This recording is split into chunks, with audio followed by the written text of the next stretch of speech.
민수기란다. 하도 민수기 얘기하다 보니까 지금 또 갑자기 민수기가 나와버렸는데, 사무엘하 7장입니다. 7장, 사무엘하 7장. 보통 이제 우리가 신학 이러잖아요. 그래서 신학 안에서도 구약신학, 신약신학, 조직신학, 이러고 얘기를 합니다만, 신학하는 사람들에게 있어서 중요한 장들이 좀 있어요. 중요한 성경 구절들이 좀 있는데, 그 중에서 신학하는 사람들에게 있어서 구약에서 중요한 성경 구절 가운데 하나가 뭐냐면 바로 이 사무엘하 7장입니다.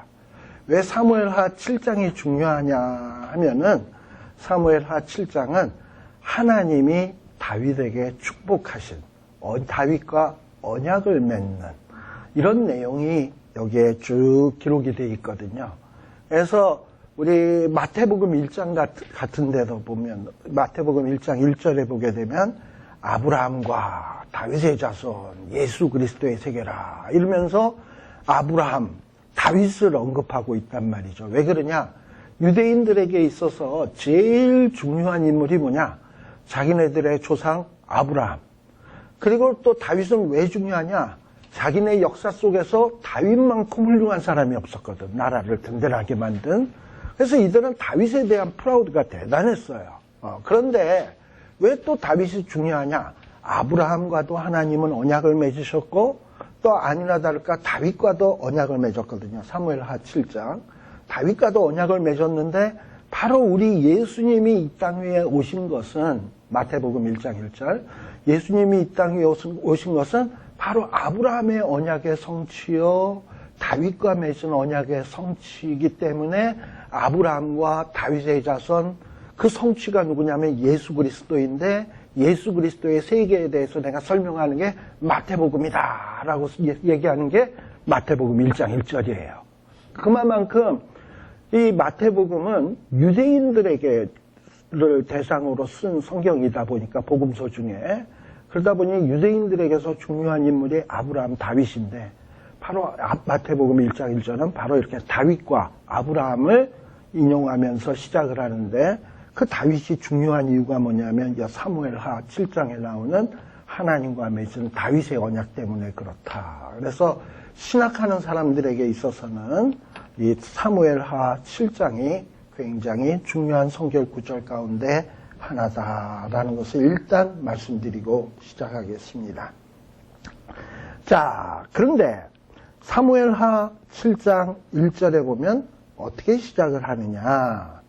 여호와께서 사방의 모든 대적을 파하사 왕으로 궁에 평안히 거하시게 한 때에 라고 되어 있습니다. 자, 이 얘기가 무슨 얘기냐? 우리 사무엘하 8장도 잠깐 한번 보세요. 8장에 보게 되면 이후에 다윗이 블레셋 사람을 쳐서 항복받고, 8장에 보면 분명히 블레셋과 전쟁한 얘기 나오죠. 2절에 보면 또 모압하고 전쟁한 얘기 나오죠. 3절에 보면 르호베아드 소바왕 하다데셀과 전쟁한 얘기 나오죠. 전쟁한 얘기가 8장에 보면 줄줄이로 나오고 있어요.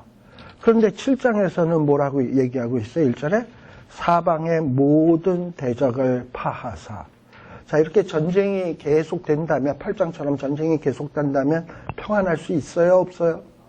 없죠. 그러니까는 7장이 앞에 있는 사건이겠습니까? 8장이 앞에 있는 사건이겠습니까? 8장이 앞에 있는데 실질적으로는 뭐가 앞에 있죠? 7장이 앞에 있죠. 그러니 성경은 시간적 순서대로 기록되어 있다? 아니다. 지금 여기에 보면 성경은 시간적 순서로 기록하고 있는 게 아니라, 지금 여기에서는 시간적 순서를 일부러 좀 뒤로 밀었어요. 지금 이 얘기는 뭘 얘기냐면, 어쨌든 다윗이 지금 어떻게 강하여져 가고 있는지를 설명하는 거예요. 일단은. 자, 그런데 그러니까 이 7장에 나오는 1절은 사실 무슨 얘기가 끝난 다음이냐면 8장 얘기가 끝난 다음의 얘기인 거예요. 8장 얘기가 끝난 거고, 그 다음에 이 8장도 뭐랑 이게 연관되는 거냐면, 우리 아까 5장 봤죠? 5장에서 우리 사무엘하 5장에서 다윗이 다윗이 예루살렘을 정복하고요. 그죠? 예루살렘을 정복하고, 그 7절에, 5장 7절에 보면 다윗이 시온 산성이 예루살렘 성이라 그랬죠? 예루살렘 성을 점령을 하고요. 그리고 또 그뿐만 아니라 17절에 보면 다윗이 누굴 이겼다고요? 블레셋 사람. 17절, 18절. 블레셋 사람을 이기고요. 또 사무엘하 8장에 나오는 여러 나라들도 다 이기고요. 그리고 난 다음에 사무엘하 7장인 거야. 그래서 사방의 모든 대적을 파하사 이제 다 이긴 거야. 다 이기고 이제 이 다윗 왕이 평안하게 되었어요. 다윗은 어떻게 보면 일평생 쫓겨다니고 일평생 칼을 피하고 이랬던 사람이야. 그리고 왕이 된 다음에서도 일평생 전쟁을 하고 이랬던 사람이에요. 다윗이 처음에 왕이 될 때가 30세였는데 그때는 유다 지파만의 헤브론에서 왕이 되었어요. 그러고 난 다음에 7년 있다가 37년쯤 30세에 그렇게 왕이 되었고 그 다음에 한 7년 있다가 통일왕국 전체의 왕이 되었어요. 그래서 30세에 왕이 되고 왕으로서 통치한 기간이 40년인데 거의 40년 내내를 전쟁했다고 해도 과언이 아니에요. 언제 비로소 평안이 찾아왔냐?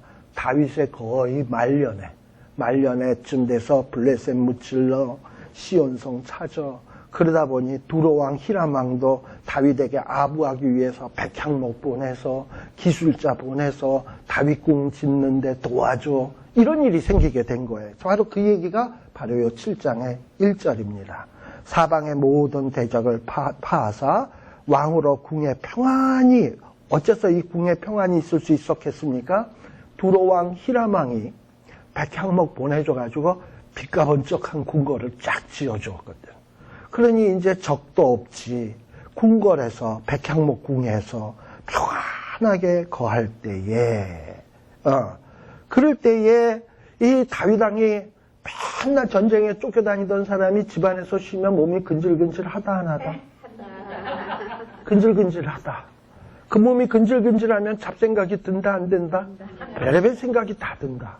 그러면서 내가 이렇게 평안해도 되는 거야? 뭔가가 좀 불안한 거예요. 일만 하던 사람은 갑자기 쉬면 불안해. 근데 자기 집을 딱 보니까 뭐 백향목이니까 백향목이 뭐겠어요. 그야말로 향긋한 냄새가 나는 나무잖아, 백향목이. 그런 냄새 나는 아주 기가 막힌 냄새가 나는 궁궐에서 자기는 지내고 있는데 이렇게 평안해도 되는 거야 이러고 있는데 보니까는 뭐냐 언약궤는 하나님의 궤는 어디에 있냐면 바깥 자기가 물론 전에 기럇 아르바에 있던 거 옮겨오긴 했지만 여전히 하나님의 언약궤는 장막에 있고 자기는 백향목집에 있고 이게 뭐가 주객이 전도된 거잖아요. 자기가 하나님의 종이고 하나님이 왕인데 누구는 주인은 텐트에 살고 종은 백향목 궁에 살고 이게 말이 안 된다라는 생각이 딱 든 거예요. 그래서 선지자 나단에게 말하기를 뭐라 그러냐. 야, 나는 이렇게 두로왕 히람왕이 져준 백향목 궁에서 떵떵거리고 사는데 그런데 하나님의 언약궤는 이렇게 펄럭 바람이 불면 펄럭이는 휘장 가운데 있는 게 이게 말이 되겠냐. 이러고 나단 선지자에게 딱 얘기하니까 나단 선지자도 뭐냐면 진짜 그렇거든. 그래서 나단 선지자가 자기 생각에 뭐냐면 여호와께서 왕과 함께 계시니 언약궤도 같이 있고 또 제사장들이 얼굴빛을 향하여 평강 은혜 있기를 원한다 그랬잖아요. 하나님이 함께 계시니까 무릇 생각하는 대로 행하소서. 당신이 좋은 대로 하세요. 이렇게 된 거예요. 그러고서는 나단이 돌아가서 밤에 주무시려고 하는지 밤에 뭐 하려고 하는지 아무튼 뭐 그러고 있을 때 하나님이 나단에게 짜잔 하고 나타난 거예요. 왜 나타났냐? 나단이 다윗에게 한 말이 잘못되었다라는 것을 지적해 주기 위해서 하나님이 나타난 거예요. 사실 뭐 다윗이 성전 짓겠다라는 얘기는 얼마나 아름다운 얘기입니까? 그리고 우리가 알다시피 나단 선지자가 볼 때도 하나님을 위해서 집 짓겠다는데 그게 뭐 잘못됐을까? 좋은 얘기인데 그렇게 하세요. 충분히 그럴 수 있죠. 하나님은 절대 우리의 이성이나 우리의 판단을 무시하지 않습니다. 자유롭게 판단하고 생각할 수 있도록 하세요. 그래서 잠언에도 보면 마음의 소원은 사람에게 있으나, 그래서 하나님이 마음의 소원까지 막 우리를 억압하고 이러는 분이 아니에요. 우리가 원하는 거, 바라는 거 마음대로 상상할 수 있도록 해주셔요. 그러나 마음의 소원은 사람에게 있으나 길을 인도하시는 이는 하나님이시라.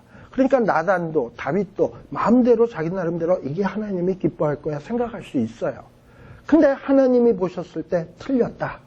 그러면 하나님이 그걸 고쳐주신다 이 말이에요. 그런데 문제는 여기서 뭐가 문제냐 하면 제일 먼저 이런 아이디어를 가진 사람은 나단입니까? 다윗입니까? 다윗이죠. 그러면 하나님이 누구에게 나타나면 되겠어요? 다윗에게 나타나서 다윗아 너 나단하고 그런 의논했지? 너 잘못된 거야. 너 그렇게 성전 짓지 마.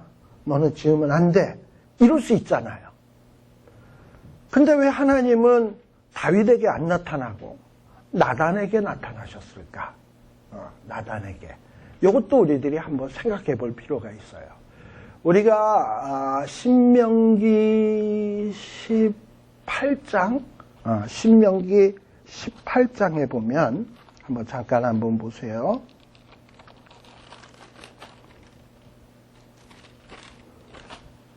신명기 18장 18절 하나님께서는요 선지자를 세우셔요. 그리고 선지자들에게 말을 주셔요. 그리고 선지자들에게 말을 주시고 그 말을 전하도록 하셔요. 자, 근데 우리가 하나님이 이렇게 선지자들을 통해서 말씀을 하시는데, 근데 어떨 때 보면 선지자가 이게 정말 하나님의 말씀대로 말한 것인지, 지멋대로 말한 것인지, 이 선지자가 참 선지자인지, 거짓 선지자인지, 우리는 참 알기가 어렵잖아요. 그래서 하나님께서는 참 선지자와 거짓 선지자의 구분법을 어떻게 말씀하셨냐? 22절에 보게 되면 21절, 22절에 보게 되면 내가 혹시 심중에 이르기를 그 말이 여호와의 이르신 말씀인지 선지자가 한 말이 여호와께서 하신 말씀인지 아닌지 우리가 어떻게 알리요? 이런 의문이 생겼을 때 어떻게 분별할 수 있냐? 22절 만일 선지자가 있어서 여호와의 이름으로 말한 일에 증언도 없고 성취함도 없으면 이는 여호와의 말씀하신 것이 아니요 그 선지자가 방자히 한 말이니 너는 그를 두려워 말지니라 라는 얘기가 있어요. 참 선지자인지 참 선지자가 아닌지는 어떻게 알 수 있다? 그 선지자가 말한 것에 대해서 성취, 증험함이 있어야 참 선지자라는 거예요. 바로 이걸 염두에다 두면 돼요. 지금 다윗이 걱정거리가 있어서 나단에게 물어봤어요. 그랬더니 나단은 그 하나님 기뻐하시는 일 같다. 그거 하세요. 성전 지으세요. 그랬어요. 그러니까 다윗은 나단 선지자가 한 말이 곧 누구의 말이라고 생각했을까? 하나님의 말씀. 그래서 자기가 이제 성전을 짓겠다라고 하는데 갑자기 하나님이 다윗에게 짜잔 나타나서 나단은 제껴놓고 야 너가 나단에게 한 말 그거 내 뜻 아니야. 너 성전 짓지 마. 이러면은 그리고 나단에게는 하나님이 안 나타났다고 그러면은 다윗은 어떤 고민을 나단은 지라 그랬는데 하나님은 나한테 나타나서 아니라 그러고 그럼 저 나단이 저거 거짓 선지자야? 뭐 이런 생각이 들 수 있잖아요. 그러니까 하나님은 그런 어떤 잘못된 일이 발생할 것을 염두에다 두시고 나단에게를 통해서 나단의 체면도 나단이 참선지자라는 것도 인정해 주면서 또 하나님의 뜻을 다윗에게 온전하게 전달해 주는 것도 되면서 그래서 그 통로를 이용해서 하나님이 다시금 나단에게 나타난 겁니다. 물론 또 여기서 우리가 뭘 생각할 수 있냐면 나단 선지자. 나단 선지자가 다윗에게 뭐라 그랬어요? 그거 좋은 생각입니다. 지세요. 그랬는데 밤중에 나단에게 하나님이 나타나서 야, 너 다시 가서 전해라. 너가 성전 지으라 그런 거 잘못이야. 가서 이렇게 전해. 하고 얘기했을 때 나단 선지자가 하나님, 그러면 내가 다윗에게 무슨 체면이 어떻게 되겠습니까? 내가 지어도 된다 그랬는데 하나님이 뜻을 거두시지요. 이럴 수 있잖아요. 내 체면이 뭐가 됩니까? 내 한 말이 있는데 그냥 내 하자는 대로 하시지요. 나단은 그럴 수 있어요. 근데 나단은 하나님이 너 그렇게 얘기했지만 그거 아니야. 다시 전해. 이랬을 때 나단은 어떻게 했다? 하나님이 시키는 대로 순종했다. 왜? 나단은 참선지자니까. 참선지자는 뭐냐면 자기의 체면을 소중히 여기는 사람이 아니라 하나님의 뜻이 이 땅 위에 이루어지기를 소망하는 자가 이게 참선지자인 거예요. 하나님의 뜻이 이루어지도록 하는 데 있어서 내 체면이 찌그러지고 내가 순교를 하고 내가 핍박을 받는 것을 두려워한다? 그거는 참선지자가 아니야. 우리가 구약에 나타나는 모든 선지자를 보게 되면 선지자들이 얼마나 말씀을 증거하면서 손해보고 핍박당하고 체면이 깎이고 마지막에 순교당했는지 몰라요. 그러나 그들은 뭐냐? 하나님의 뜻을 증거하기 위해서라면 그런 고난과 핍박과 순교당하는 일까지도 조금도 두려워하지 않았어요. 그러니까 참선지자인 거야. 네. 바로 지금 요 구절에서 요 앞에 요 1, 2, 3절에서 우리가 요런 어떤 묘한 하나님, 다윗, 나단 요 세 관계에서 일어나는 일을 볼 수 있어요. 근데 결론적으로 뭐냐? 하나님은 사람이 마음속으로 상상하고 소원하는 일을 제한하지 않는구나. 마음대로 하도록 하시는구나. 그러니 우리 사람은 어떻게 살아야 되냐 하면은 먹든지 마시든지 무엇을 하든지 내가 주의 영광을 위해서 뭘 해야 될 텐데 하고 뭐 여러 가지 생각을 할 수 있어요. 근데 그때 하나님은 어떻게 하시냐? 내가 아무리 마음의 경영이 나에게 있어도 하나님은 우리의 길을 인도하신단 말이죠. 때로는 선지자를 통해서 하나님이 필요하면 하나님이 직접 나타나셔서 내 뜻이 잘못되었으면 고쳐주시고 바로잡아 주신다. 또 내 뜻이 잘못되어진 것을 성경을 통해서 깨닫게 하신다. 이게 하나님이 인도하시는 방법이에요. 자, 그런데 바로 하나님께서 밤에 여호와의 말씀이 나단에게 딱 임하였어요. 그러면서 너 가서 종 다윗에게 이러이러한 내용을 꼭 전해라 하면서 중요한 몇 가지 메시지들을 줍니다. 우리가 요거를 잘 기억해야 돼요. 자, 그 중요한 내용이 뭐냐? 거기에 보면은 다윗은 자기는 백향목집에 사는데 하나님이 휘장에 살다니 내가 하나님을 위해서 집을 드려야 되겠다 생각을 했어요. 과연 이게 올바른 생각이냐라는 거예요. 그래서 하나님은 나단 선지자를 통해서 뭐라고 얘기하냐? 5절에 나를 여기서 내가는 누구예요? 다윗이 과연 하나님을 위해서 하나님의 거할 집을 건축할 수 있는가? 즉 이 얘기는 뭐냐면 하나님은 누구? 창조주. 다윗은 피조물. 피조물이 창조주를 위해서 집을 지을 수 있는가? 아니 피조물이 창조주가 거할 만큼의 합당한 그 집을 지을 수가 있는가? 없다. 어떻게 그게 가능하겠습니까? 피조물이, 하찮은 피조물이. 돼지가 나를 위해서 내가 편안히 살 수 있는 집을 지어줄 수 있다, 없다? 없다. 돼지가 지어봐야, 기껏 잘 져봐야 돼지 우리 짓는다. 그건 나한테 적합한 집이 아니다라는 거예요. 그러니까 사람은 절대 하나님이 만족할 만한 집을 져줄 수가 없어요. 그러니까 이게 피조물의 한계인 거예요. 그러니까 하나님께서는 다윗에게 뭘 가르쳐 주냐? 네가 자꾸 나를 위해서 집 짓겠다 그러는데 네가 과연 내가 기뻐할 만한 집을 지을 수 있을 것 같아? 너는 피조물이고 내가 창조주인데 이것부터 인식해야 돼 하고 얘기하는 거예요. 그러면서 하나님은 뭐라고 얘기하냐면 조금 밑에 내려가 보면은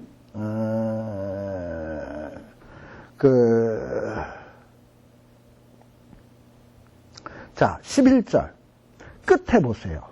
여호와가 또 내게 이르노니 여호와가 누구를 위하여? 너를 위하여 집을 이루고. 자, 그러니까 여호와는 창조주. 너는 누구예요? 다윗. 그러니까 피조물인 다윗이 하나님을 위해서 집을 짓는 게 아니라 누가?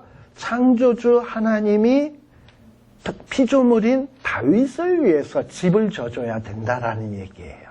아시겠죠? 네. 사실 진짜 그래. 태초에 하나님이 천지를 창조하시니라. 천지가 근데 누가 살 곳이었어요? 사람. 그리고 천지에 있는 모든 것들을 창조하신 것이 첫째 날, 둘째 날, 셋째 날, 넷째 날, 다섯째 날, 여섯째 날이죠. 지으시고 다 하나님 보시기에 어땠다? 좋았더라. 그리고선 그곳에다가 누구를 두셨다? 사람을 두셨다.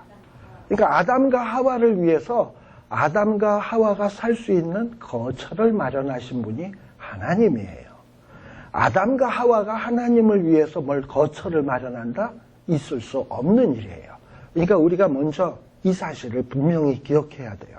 하나님을 사랑한다 하더라도 하나님이 창조주고 내가 피조물이라는 사실을 인식해야 돼요. 내가 하나님을 위해서 뭐 해줄 수 있다? 아니에요. 하나님이 나를 위해서 해주는 거예요. 바로 다윗에게 이 하나님과 다윗과의 관계에 대해서 하나님은 분명히 인식을 시키고 있습니다. 자, 그러면서 6절, 7절에 보게 되면 하나님이 무슨 얘기를 하느냐. 내가 그동안에 이스라엘 자손들을 애굽에서 인도해서 그리고 오늘날까지 하나님은 어떠했다? 인간이 만든 집에 거하지 아니하고 장막과 회막에 거하면서 행했다. 집에 거하지 아니하고 임시 거처인 텐트에 거했다. 즉 이 얘기는 뭐냐면 하나님은 집이 좋으면 거기 계시고 집이 안 좋으면 나를 위해서 이런 텐트를 마련하고 나를 여기서 자라고 삐져가지고 하나님이 이러시는 하나님이 아니에요. 하나님은 백성들이 광야에서 그 힘들고 어려운 시절을 보낼 때 하나님도 어떤 분이시다? 똑같이 광야 생활을 같이 하면서 텐트에서 하나님은 같이 지낸 분이었다라는 걸 사람들 보고 기억하라는 거예요. 우리 하나님은 어떤 분이시냐 하면은 빌립보서 2장에 보게 되면 우리 예수님의 모습이 그러해. 그는 근본 하나님의 본체시나 하나님과 동등되이 여김을 받지 아니하시고 사람의 몸을 입으시고 이 땅에 오셔서 사람들의 종이 되셨어요. 그리고 종이 되셨을 뿐만 아니라 어떻게 했다?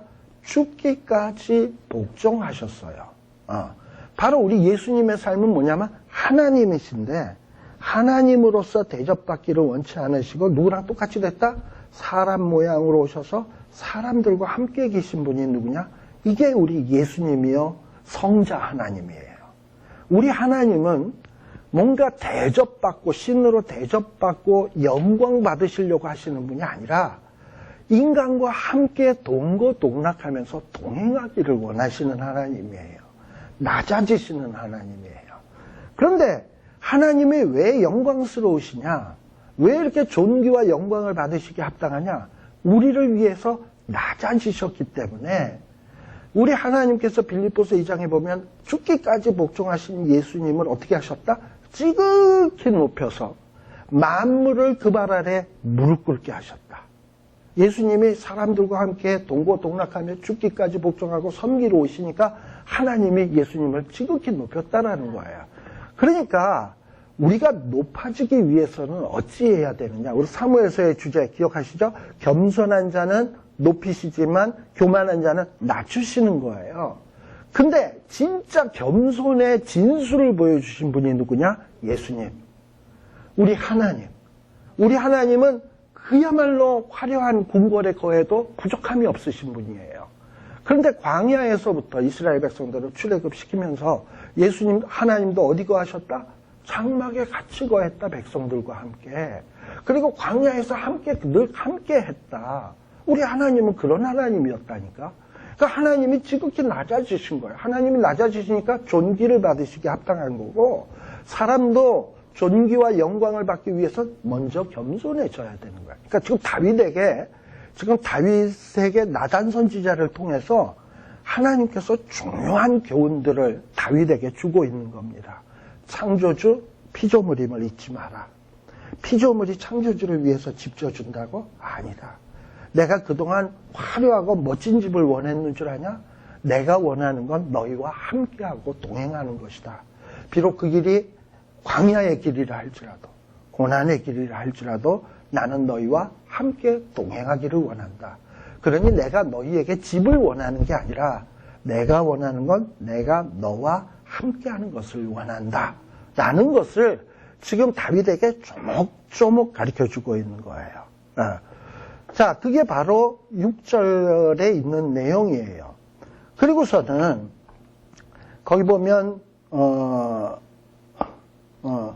7절에도 보게 되면 하나님이 뭐라고 얘기하냐.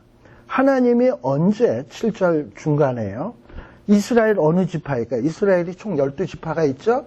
12지파 중에 어느 한 지파에게 얘기해서 야, 광야에서 나를 이렇게 텐트에다가 묵으라 그러고 이렇게 홀대해도 돼? 너희들 나를 위해서 좀 집 좀 멋진 저 다윗도 백향목으로 된 집에 사는데 나를 위해서 백향목보다 더 좋은 집으로 지어내. 어느 지파에게 하나님이 그런 요구를 한 적이 있냐 말이죠. 하나님은 어떤 집이 좋으냐 나쁘냐에 따라서 내가 여기서 살게 여기서 안 살게 이러시는 쪼잔한 하나님이 아니에요. 하나님은 사람이 얼마나 화려하게 집을 짓느냐 이걸 원하는 게 아니라 사람과 함께 하는 것을 원하시는 하나님이다. 그래서 뭐라고 얘기하냐? 다윗에게 이제 얘기를 해요. 이렇게 다윗이 하나님을 위해서 집 져주겠다라는 그 뜻을 하나님은 잘 알아. 왜냐? 다윗이 하나님을 사랑하니까 집을 지려고 그러는구나. 자기는 백향목 집에 사는데 하나님이 텐트에 사는 것을 생각하고 미안해서 그러는구나. 하나님은 다윗의 마음을 훤히 들여다볼 듯이 알아요. 사람은 외모를 보거니와 하나님은 그 중심을 보시니까. 그러니까 다윗의 그런 마음은 아름다운 거예요. 그러나 하나님이 지금 뭔가 가르쳐주고 싶은 것이 있지. 피조물 창조주. 하나님은 집을 원하는 분이 아니라 함께하는 것을 원한다. 이런 걸 가르쳐주고 싶은 거예요. 그러나 다윗의 마음이 아름다운 건 사실이지. 하나님을 위해서 집을 져줘야 되겠다. 나는 좋은 집, 하나님은 나쁜 집. 이래서야 되겠나? 그러니까 하나님께서는 그런 마음을 기뻐하셔서 다윗에게 준 축복이 있어요. 그 축복이 뭐냐? 8절. 그러므로 이렇게 다윗이 이쁜 마음을 품었으니 하나님을 위해서 집 짓겠다라고 하는 이쁜 마음을 품었으니 이제 내 종 다윗에게 이처럼 말하라. 어떤 말을 하냐 하면은 내가 너를 목장 곧 양을 따르는 데서 취하여. 원래 다윗이 어떤 사람이었죠? 이새의 집에서도 양치기였잖아. 그 양치기는 천한 직업이었거든. 근데 이 천한 직업이었던 이런 다윗을 뽑아내서 취해내서 뭘 삼았다? 양치는 자가 아니라 이제는 내 백성 이스라엘을 삼는 주권자로 삼았다. 왜 이랬습니까? 다윗이 하나님 사랑하는 것을 하나님은 너무나도 잘 알기 때문에. 다윗이 하나님 사랑하는 이 속마음을 너무 잘 알고 있기 때문에. 그래서 9절에도 이런 다윗이 하나님 사랑하는 것을 아니까 다윗이 어디를 가든지 하나님이 다윗과 함께 있어서 모든 대적을 다윗 앞에서 멸하였단 말이죠. 그 멸한 내용이 어디 있다고? 사무엘하 5장. 기억하시죠? 예루살렘 무너뜨리고 블레셋 무너뜨리고 또 무너뜨린 얘기가 어디 나온다? 사무엘하 8장. 그리고 7장은 이 모든 사건이 끝난 다음에 얘기라 그랬죠. 네. 그래서 하나님께서 이런 모든 적들을 멸하였은즉 그리고 세상에서 존귀한 자의 이름같이 누구의 이름을? 다윗의 이름을 어떻게 만들어주겠다? 존귀케 만들어주겠다. 존귀케 만들어주겠다. 그리고 10절에 또 하나님이 이스라엘을 위해서 한 곳을 정하시겠다.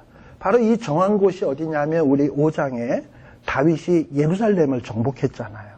이제는 이 예루살렘에 다윗이 성전 짓기를 원했지만 다윗이 지을 수 있는 게 아니라 누가 짓냐면 그 아들 솔로몬이 짓는 거예요.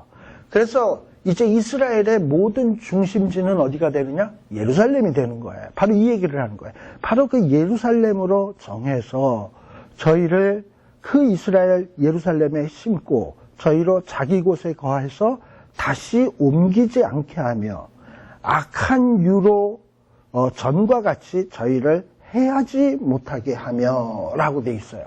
그래서 뭔가 솔로몬 때 성전을 지어서 그곳을 중심으로 되게 하겠다라는 거예요.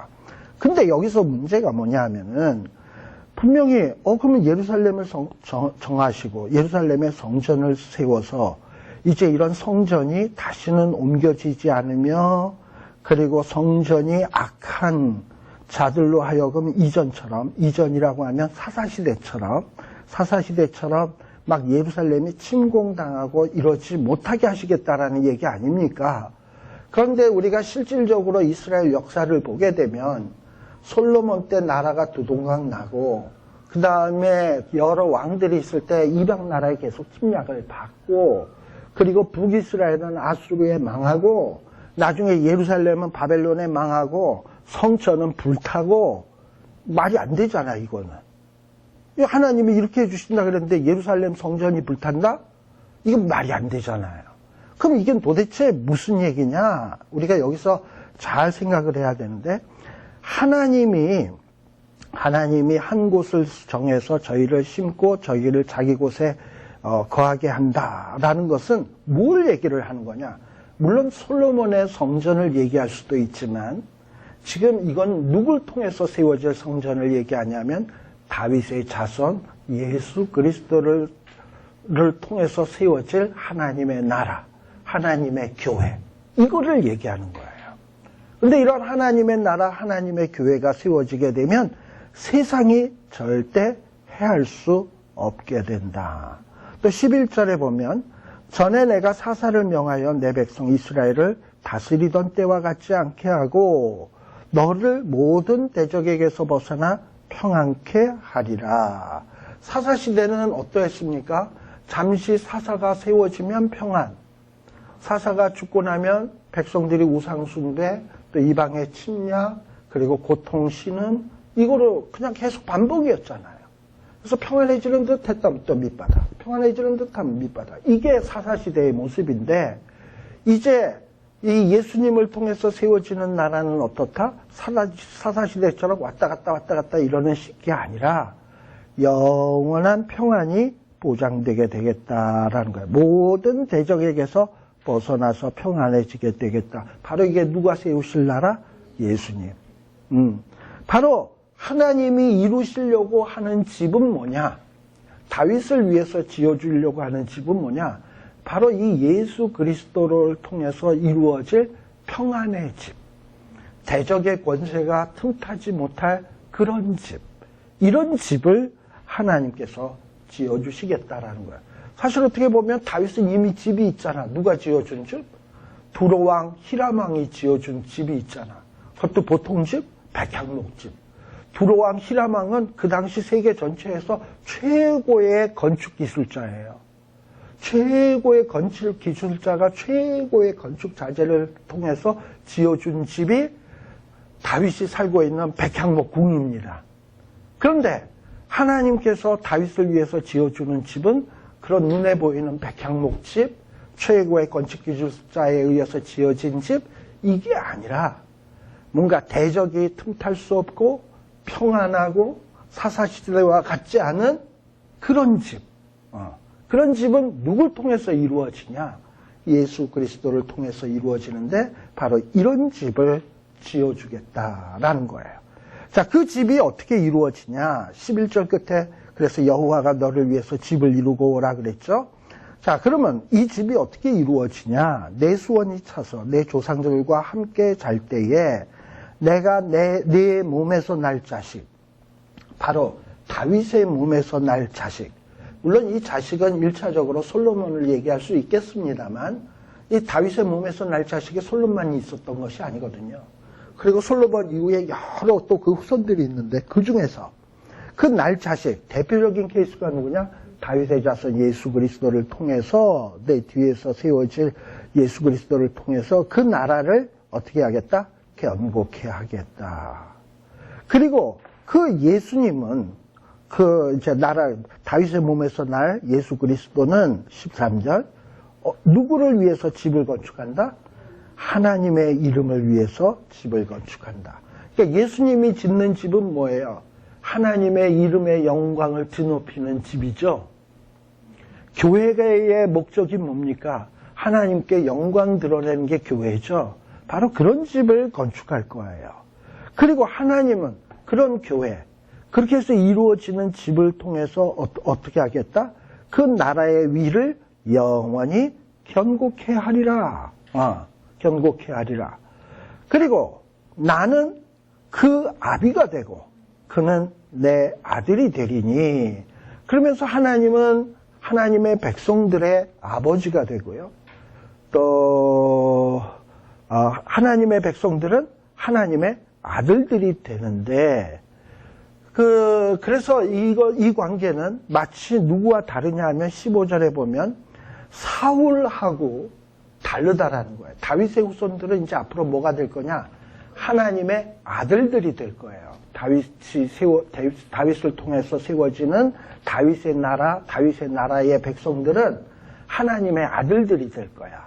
그래서 사울처럼 어떤 범죄했을 때 하나님은 사울을 버렸잖아요. 그런데 이 다윗의 나라에 속한 자들은 하나님의 아들들이 되기 때문에 버리지 않아. 여러분들 아들이 잘못했다고 아들을 버려요? 안 버리죠. 뭐 버린다고 또 아들이 아닌 게 아니잖아. 그러니까 자식이 잘못되면 어떻게 해요? 때리고 징계하고 야단은 칠망정. 물론 요즘 부모들 가운데서 호적에서 파내 이런 사람도 있습니다만 하나님은 우리를 아들이기 때문에 우리를 파내거나 이러지는 않아. 뭐하냐? 우리가 말 안 들으면 징계는 해. 근데 사울은 어떻게 했냐? 아예 은총을 빼앗아 버렸어. 잘못하니까 사울은. 그러니까 사울과 달리 대우하겠다라는 거야. 이게 얼마나 감사한 일인지 몰라요. 우리는 하나님의 영접하는 자, 곧 그 이름을 믿는 자들에게는 하나님의 자녀가 되는 권세를 주셨어요. 이제 뭐냐? 우리 하나님의 자녀야. 그렇기 때문에 우리가 잘못하면 하나님이 우리를 버리냐? 아니, 안 버려. 대신 뭐하냐? 때린다. 그러니까 이 때린다는 사실이 감사한 거예요. 자녀니까. 왜 때려? 잘 되라고. 고마운 거라니까. 그러니까 하나님은 절대 우리를 안 버려. 대신에 우리를 바로잡기 위해서 뭘 하시냐? 패신단 말이죠. 근데 이 팔 때 이 팸을 당하면서도 안 돌아올 수 있는 사람이 있냐? 없어요. 100이면 100 다 돌아와. 최소한 언제는 돌아오냐? 하나님이 육을 멸하기까지 해요. 내가 계속해서 죄를 지어서 진짜 이거 이러면 지옥 가겠다 그러면 더 이상 죄 못 짓도록 하기 위해서 내 목숨을 빼앗아. 근데 빼앗고선 어떻게 하냐? 숨 넘어가기 직전에 주여 죄인입니다. 고백하게 만들고 구원하시는 거예요. 그러니까 하나님이 최종적으로 마지막 순간까지 말 안 들으면 죽여. 그게 하나님의 마지막 징계예요. 왜 죽이냐? 더 이상 죄 못 짓도록 구원하기 위해서, 육은 멸하고 영은 구원하기 위해서 우리를 그렇게까지 하신단 말이죠. 근데 대부분 사람들은 근데 막판까지 가는 사람은 거의 없어. 언제 회개하냐? 막 두들겨 맞아서 당신 3개월 남았습니다. 그때 최소한 3개월은 회개해. 그렇게 하게 하셔요. 그리고 두들겨 맞아가지고 천부의 의지 없어서 손 들고 옵니다. 오죽하면 그 찬송 생겼겠어요. 그렇잖아요? 그러니까 하나님이 징계하기 시작하면 안 돌아올래야 안 돌아올 수 없다. 그러니까 우리가 이런 말 있잖아요. 맞고 올래, 그냥 올래 했을 때 뭐 맞고 가도 돼. 맞고 가도 구원이 있고 그냥 가도 돼. 근데 나는 맞고 갈래. 끝까지 실컷 내가 하고 싶은 거 다 하다가 막판에 맞고 갈래. 근데 나중에 맞고 갈 때는 무슨 생각이 드냐 하면 아이고 내가 안 맞고 갈 걸. 그때 내가 왜 판단을 잘못해가지고 내가 지금 이 고생하면서 이렇게 터져가면서 올까. 이러고서 후회하게 된다니까요. 딱 인생이라는 게 한 번 사는 거예요. 그런데 굳이 그렇게 후회할 일을 왜 만들겠냐고요. 그러니까 하나님이 조금 징계 주면 야 이거 더 가다가 큰일 나겠다고 돌이켜서 회개하는 게 상책인 거예요. 그냥 끝까지 버틸 때까지 버티면 나중에 더 많이 얻어 터지게 돼 있어요. 그래서 빨리 돌아오는 게 상책이다. 그래서 왜 하나님이 아비고 우리는 그 아들이기 때문에 우리가 죄를 범하면 하나님은 절대 내버려 두지 않는다. 어떻게 한다? 사람 막대기 인생의 채찍으로 줘 팬다. 그런데 감사한 것은 하나님 앞에서 패해버린 사울처럼 은총을 빼앗지는 않는다. 패기는 패도 하나님이 완전히 우리를 버리지는 않는다라는 거예요. 두들겨 패서라도 돌아오게 하겠다라는 거예요. 이게 고마운 거예요. 네. 그래서 내 집과 내 나라가 내 앞에서 영원히 보존되고 내 위가 영원히 견고케 하겠다라는 거예요. 사실 가만히 지난번에도 우리가 공부했습니다만 이거 기억하시잖아요. 사울왕과 다윗왕을 이렇게 비교했을 때 사울왕은 죄를 지어도 좀 거룩한 죄들을 지었어요. 뭐냐면 멋대로 예배드린 죄, 멋대로 금식한 죄, 멋대로 재물 준비한 죄. 그렇잖아요. 그러니까 아주 거룩한 죄. 말이 좀 이상하다. 그러니까 어쨌든 사무엘이 안 오니까 자기가 급해서 지멋대로 예배드린 죄. 그러니까 예배드린 죄. 또 뭐냐면 전쟁을 할 때 사람들 앞에 금식하자. 금식 안 하는 자에게 저주가 있을지어다. 금식한 죄. 또 세 번째는 뭐냐면 아멜렉을 점령하고서는 짐승들 다 죽였어야 되는데 안 죽이고 좋은 놈 골라왔어요. 사무엘이 이거 왜 갖고 왔냐 그랬더니 이게 너무 튼실하고 좋아서 하나님 앞에 제사 드리려고 갖고 왔다. 그래서 제사 제물 준비한 죄. 이 일로 인해서 사울은 하나님 앞에 버림받았어요. 반대로 다윗은 어떠했냐? 아주 죄가 지저분하고 파렴치해. 뭐냐면 저녁에 실컷 자다가 저녁에 지붕 위에 올라가서 두리번 거리다가 외녀인이 홀딱 벗고 목욕하는 걸 보고선 안 돼, 이거 있어야 되는데 안 돼요 이러고서 계속 받고, 그리고서 마음속에 음란한 마음이 생기다 보니까 자기 부하를 시켜서 바세바에게 가가지고 야, 너 다윗의 말을 들으면 이제 불행 끝 행복 시작이야 이러면서 바세바를 막 유혹을 하는 거죠. 뚜쟁이를 보내가지고. 이런 걸 뭐라 그러냐면 직권남용, 권력남용죄. 그리고선 그 여인이 결국은 왔죠. 그렇게 해서 같이 밤을 보냈습니다. 간음죄. 그리고서는 여인이 갑자기 배가 불러오니까 이거 들통나게 생겼단 말이죠. 그래서 그냥 이 애가 다윗의 애가 아닌 것처럼 하기 위해서 전쟁터에 나가 있는 남편을 빨리 오게 해가지고 바세바와 동침하게 해서 이 애가 다윗 애가 아니라 네 애다라고 알리바이를 만들려고 그랬는데 그 알리바이 조작이 실패됐어요. 알리바이 조작죄. 그러다 보니까 이제 뭐 했냐? 이자를 죽여야 되겠구나. 살인 교사 요압에게. 그리고 죽였어요. 살인죄. 누구는 예배드리고 금식하고 재물 준비하다가 이게 끊어졌는데 다윗의 죄는 그거에 비하면 얼마나 치사하고 옹졸하고 그러합니까? 근데 그럼에도 불구하고 다윗이 하나님 앞에 버림 안 받고 사울이 버림을 받았다? 그 원인이 어디 있겠습니까? 하나님은 다윗에게 은총을 베푸사 아들로 대하겠다라는 거야. 그래서 너를 징계는 할지언정 결코 버리지 않겠다라는 거예요. 근데 문제는 이렇게 하나님이 징계할 때 다윗은 뭘 했다? 하나님 앞에 눈물로 회개를 했고, 그리고 그 죄를 뉘우쳤기 때문에 이 다윗이 회복할 수 있었어요. 근데 이렇게 회개할 수 있고 죄를 깨닫고 회개할 수 있다는 게 뭐냐면 하나님의 은총이 없이는 안 되는 일이거든요. 이런 걸 깨달을 수 있는 자는 누구냐? 하나님이 자기 아들, 자녀로 삼은 자에게만 나타나는 현상이에요. 아무나에게 사람들이 내가 죄인입니다. 아버지 용서해줘서 이거 나올 수 있냐면 절대 안 나와. 세상 사람들. 이건 뭐냐? 하나님이 자기 자녀로 택한 사람에게 나타나는 일이에요. 그래서 하나님이 조금만 징계하면 하나님의 자녀들은 울며 비둘기, 선지서에 보면 비둘기처럼 울며 먼 방에서 떨며 주 앞에 온다 그랬어. 그래서 떨면서 주 앞에 돌아와서 회개하게 돼 있어요. 그래서 참 이것이 이런 은혜를 우리가 받았다? 이게 얼마나 정말 감격적이고 놀라운 일인지 모릅니다. 그래서 18절에 보면 이런 축복을 받은 다윗은 뭐라 그러냐? 주 여호와여, 내가 도대체 누구길래? 내 집이 도대체 뭐길래? 나로 하여금 이런 엄청난 축복에 이르게 하셨나이까?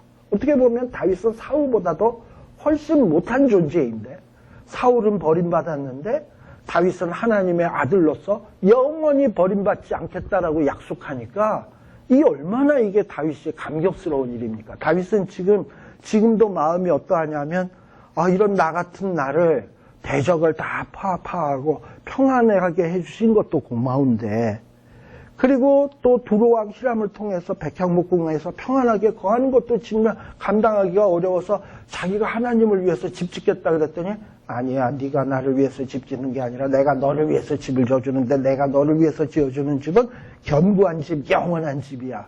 그 집은 누구냐? 내가 독생자 예수 그리스도를 보내서 세워질 집이야.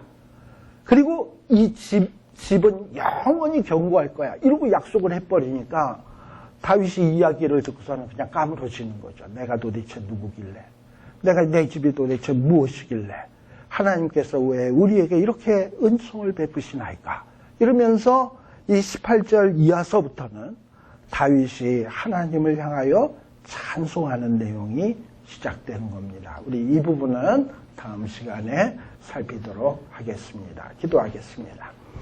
하나님 아버지 감사합니다. 저희도 다윗처럼 엄청난 축복을 받은 사람입니다. 세상에는 우리보다 더 배우고 더 잘생기고 더 잘난 사람 많은데 그들은 주님을 모르는 반면에 우리는 정말 우리 아버지 하나님을 알게 하시고 말씀을 알게 하시고 주의 은혜를 깨닫게 하여 주시니 감사합니다. 하나님, 우리가 도대체 무엇이길래, 우리의 집이 무엇이길래 우리로 하여금 예수 믿게 하시고 하나님의 자녀 되게 하시고 또 천국 백성 되게 하셨는지 정말 감사하게 하여 주시고 남은 인생 주와 동행하는 것을 가장 큰 기쁨으로 여기며 하나님의 얼굴빛이 나를 향하는 것을 정말 영광스럽게 생각할 수 있는 우리 모두 되게 하여 주시옵소서. 예수님 이름으로 기도드리옵나이다. 아멘. 마치겠습니다. 수고하셨습니다.